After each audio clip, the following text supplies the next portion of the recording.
আরে হারান দাদু যে, কি ব্যাপার আজকে এত সকাল সকাল খুব খুশি খুশি লাগছে? আর বলো না পল্টু, গ্রামে না একটা নতুন হোমো এসছে। আমাকে একটু আগে রাস্তায় ডেকে বললো 10 টাকা দাও, হ্যান্ডেল মেরে দেবো। সেই যে কি মজা গো পল্টু, আর কি বলবো। সকাল সকাল মনটা পুরো ভালো হয়ে গেল। কি বললা? 10 টাকা দিয়ে হ্যান্ডেল মেরে দিল? তা নয় তো আর কি বলছি গো ফুটো। তোমরা কিন্তু আবার এইসব কথা কাউকে বলো না, ঠিক আছে? এই না না দাদু, আমরা কাউকে বলবো না। লেওরা তুমি কাউকে বলো না। আচ্ছা আচ্ছা, ঠিক আছে ঠিক আছে।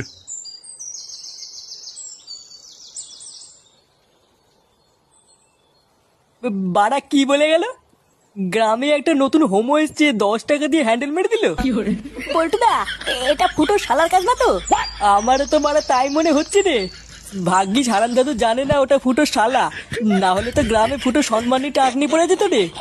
বাড়া, চুদির ভাই তলে তলে এই ব্যবসা করছে। ফুটো, তুই কোনো চিন্তা করিস না। তোর শালাকে এই গ্রামে কেউ চেনে না, কোনো সমস্যা হবে না। হ্যাঁ, তুই কোনো চিন্তা করিস না। চল মদনের দোকান থেকে চা খেয়ে আসি।